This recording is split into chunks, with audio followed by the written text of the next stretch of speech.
Punch up obviously Mikey Mckinson, the press launch for your next fight at the Common Box Arena. THULANI and Mbenge. Can't say most of us probably know much about it. Yeah. Done a little research. Most impressively gave Sully Sissoko one for his money. Off, yeah. One, I believe, the WBC. Yeah, that was out in Paris, obviously losing on a split decision to the Frenchman in Paris there. He won the fight, really, didn't he? So yeah, this is a really solid opponent, a world-class opponent, but obviously to fight for the IBO, you've got to fight somebody of that magnitude. He's ranked above me in every ranking that I've seen, so this is good. Like, this is the stuff I scream out for, and it's just time to remind people how good I am and what I can do. Yeah, he's 22, as mentioned, probably an unlucky defeat.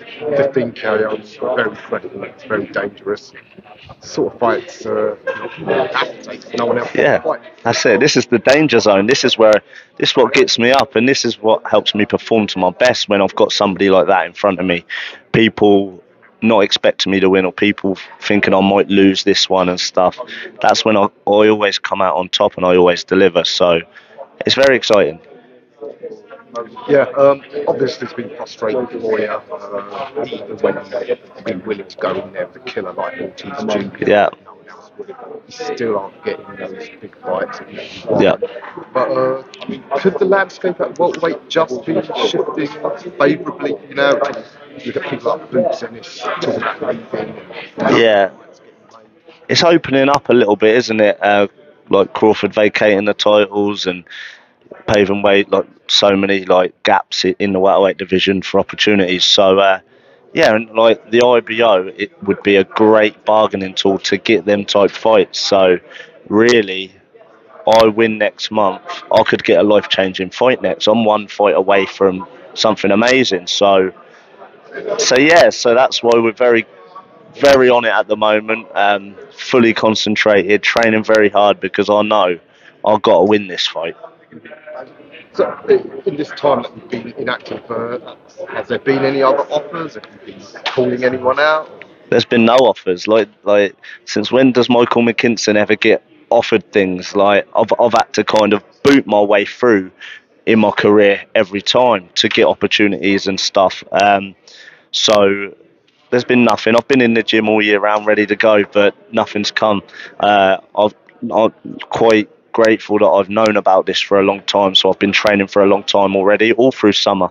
My summer was cancelled, and finally we've got a date now, and what a great event to be on. So I just want to thank Sky and Boxer for having me on such a great card.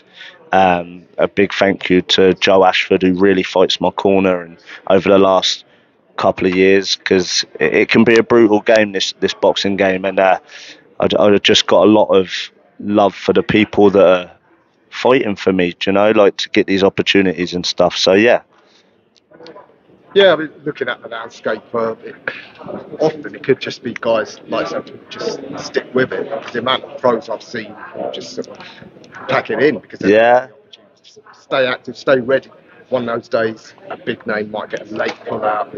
That's it. Like, I got my first big break when I beat Chris Congo, but with 6 weeks' notice. I said yes. You know, my brother's in that kind of position at the moment. He's just come off a good win at welterweight, and he's waiting for an opportunity as well. So hopefully, something comes his way very soon. But it is about trying to stay stubborn and just stay with it until something comes up.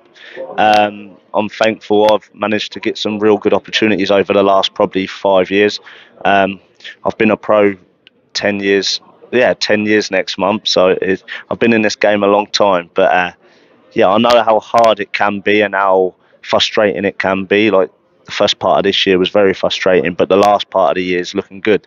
So yeah, like I don't so much like to think of the negative things.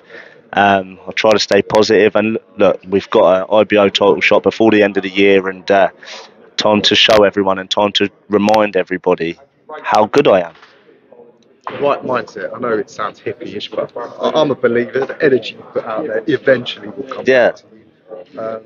Yeah, 10 years as a pro, it's not unheard of. Quite a few guys have been in the game that long before they get their big break. What do you think the main reason is? It because just stylistically it's so hard, or is it because you and your brother, you're from out Portsmouth, it's a bit out and away of the big cities, and you get forgotten? Yeah, that's it. We're out of the city that we're from. There's kind of three notable pros that are doing well at the moment. Me and my brother, and obviously Mark Chamberlain as well, who's doing very well. But yeah, really, we're a small town. Opportunities don't always come knocking, and like it's just one of them. You just got to stay with it, and then hopefully something comes up, because like something eventually will. Yeah, stay with it. On to October the 19th. I know in the past you've said you've looked to put on a bit more of an aggressive performance because casual, that's all they see. Yep. And again, you make a statement against Mbenge, like stopping him. Yeah. Really, people will pay notice, as you said, because of what's Sissoko, how much trouble he had. Yeah. Is that what you're going to look to do? Yeah, since fighting Virgil Ortiz, obviously I've had to drop down a couple of levels, but I've fought 4 times. I've fought 28 rounds, and I've won 27 of those rounds. I've stopped 2 of them, and basically had two shutout wins as well. So just showing people there that I can punch, and I can be a little bit more exciting if I have to. But let's not forget how good my boxing brain is, and if I need to go back to that brain and need to go back to being tactical and being smart, I've got that in the locker. I've just been trying to show there are other areas of my craft which are improving every single camp. And so yeah, however this THULANI and Mbenge wants to bring, I can adapt and definitely pull off the win. There's a lot of areas, like I said, that I'm good at. I'm not just a one-trick pony. I'm not just a pitter-patter to a points win guy. If it comes, it comes. Like I said, I haven't seen anything of Mbenge. Have you watched him? What is he stylistically like? Yeah, he's very rangy. He's tall. He can punch. He's very dangerous. Like I said, I thought he was very unlucky not to get the win out in Paris to the WBC #1. He is a genuine world-class test. Like I said, I'm fighting for the IBO title, which could unlock amazing doors for me. So I've got to fight somebody of a world-class level, and THULANI Mbenge is the perfect opponent.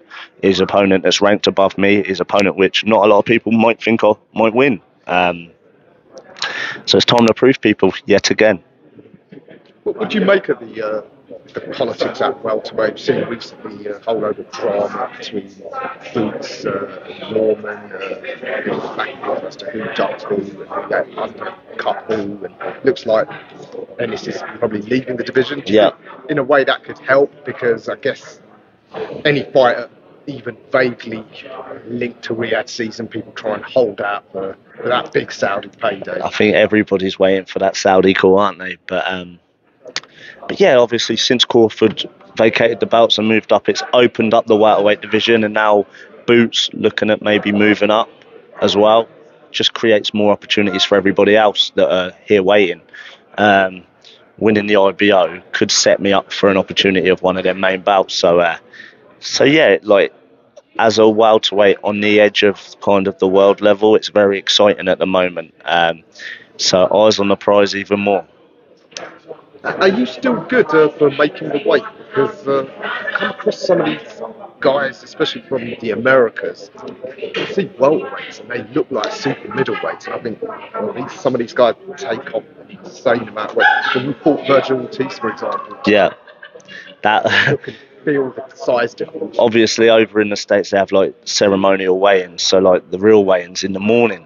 And when you see the fighters, you can tell how much weight they've taken off. And then a few hours later, what everyone else sees, it looks a lot better. But I've been a pro 10 years now, and I've been making welterweight my whole career. And I'm a lot bigger and a lot more physical nowadays, but I've got a great team around me. And my last fight, I actually had breakfast the morning of the weigh-in. I woke up really light and I managed to have a little breakfast the morning away, and so yeah, with the right team and doing the right things, I'll make weight fine. Okay, well, that's good to know. Maybe, as we've seen, some of these guys taking up too much weight. Oh, listen, I'm pretty light now. I'm pretty trim now, so yeah, there won't be any issues with me making weight. All right. Well, Michael, we hope you get that big opportunity. Yeah. But first things first, beat Mbenge. Can you give us a fight prediction? Listen, a Mckinson win at all costs. I win this, I'll have a great bargaining tool for life-changing fights. So, however the win comes, I don't care. I'm winning this title.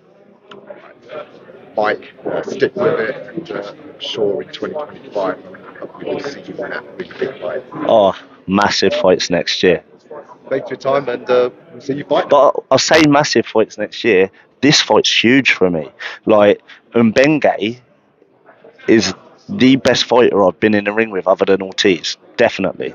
Yeah. The IBO's the best title I've ever fought for. When I fought Ortiz, I fought for a final eliminator for the WBA, but I fought for his WBO international. This IBO is bigger than all that. So yeah, very exciting, very focused, and I can't wait for it. You and us fans too. Brilliant. Yeah, good luck for fight night, and see you in a couple of weeks. Nice one.